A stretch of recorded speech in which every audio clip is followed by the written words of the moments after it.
Hey guys, it's been a minute. Today I'm talking about overcoming guilt and shame. We all go through life. We all go through life experiences that bring us shame and guilt, especially when it comes to relationship or growing amongst our peers or comparing ourselves to other people. Those things may bring us shame. It may be a loss of a job. It may be a loss of a relationship. Those things bring us shame, but guilt and shame are not meant to lead to suffering.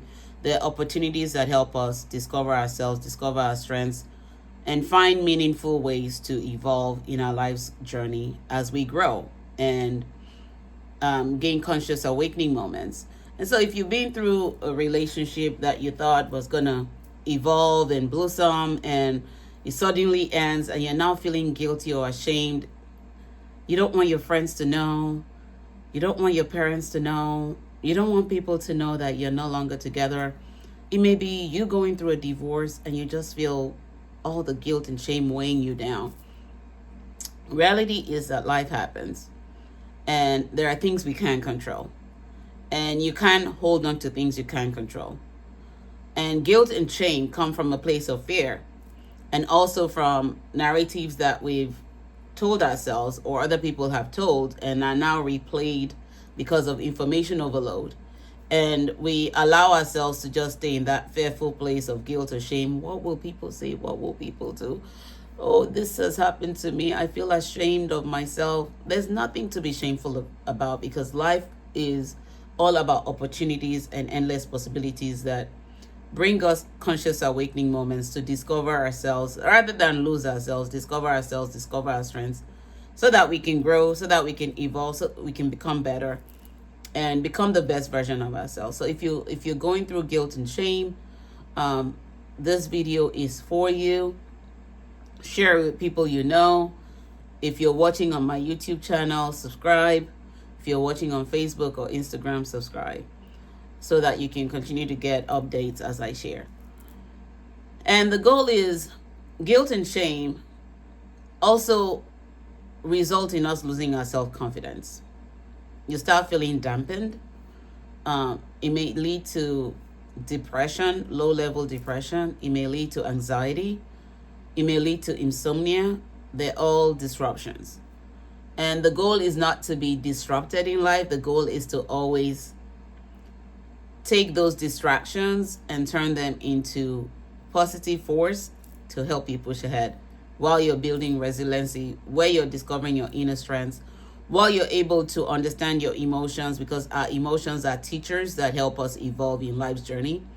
And as you look at that experience that you've been through that may lead to shame, like I said, it may be words that have been spoken to you by peers in elementary, middle, or high school that you've played narratives over and over again, words that came from their own perspective, from a place of judgment where they were operating from. They may be operating from a place of pain, which is where judgment resides. A place of pain and trauma is where judgment resides. They may be operating from lack of knowledge and ignorance. And I've always said the level of your ignorance is based on what you know and your ego, and what you know only confines you. It doesn't liberate you. And that's from my book on becoming restored. And so as you look at life, you understand that shame and guilt are conscious awakening moments of any experience that you've been through: relationship, work, financial instability. Look at all those things and say, what did I learn about myself through this experience? What did I learn from other people that I was in a relationship with through this experience? What did I learn about other people that I was hoping were going to come to my rescue through this experience? Because not everybody is meant to be a source of help to us in our journey. You have to find the purpose helpers and pushers that will help you get to fulfill that particular purpose in your life. Pick up being single if you want to learn about purpose pushers and helpers. And so you have to look at life as, if I'm going through this and I'm staying in a place of guilt and shame and I'm isolating myself and I'm losing my confidence, how do guilt and shame help you evolve? That's a question I want to ask you and I want you to explore. Journal down your answers. How do guilt and shame help you evolve? The second question is, what are you learning from guilt and shame about yourself that allows you to build resiliency, that allows you to overcome that circumstance, that allows you to take the lessons that you're learning, apply them to gain knowledge and wisdom, and you turn those into blessings? Because if you don't, you will just sit and wallow. And wallowing in self-pity doesn't even help us get beyond the pain. It only keeps us in a place of pain, emotional trauma, and nothing grows over there but stillness. And as you journal your thoughts, look at it and say, if I need to move from this place of guilt or shame, I can answer that question for you. It's something that you would have to answer. What do you need to do? Because this is your life. I can answer for myself because I know what I will do. But what would you do based on what you're journaling down? Journal the positive thoughts down on how you will forge ahead. If you cannot figure it out, get professional support, because no man is an island. Get professional support that you can, for people you can confide in, that would help you uncover whatever it is so that you can move forward in life's journey. And as you do that, you realize that guilt and shame were not meant to hold you back.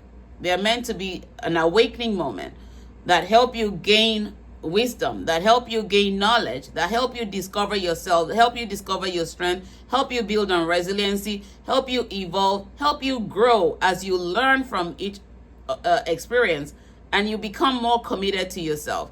Because lack of commitment would also make us stay in a place of guilt and shame. Let me say that again. Lack of self-commitment will make you stay in a place of guilt and shame. And so guilt and shame are not meant to result in you suffering.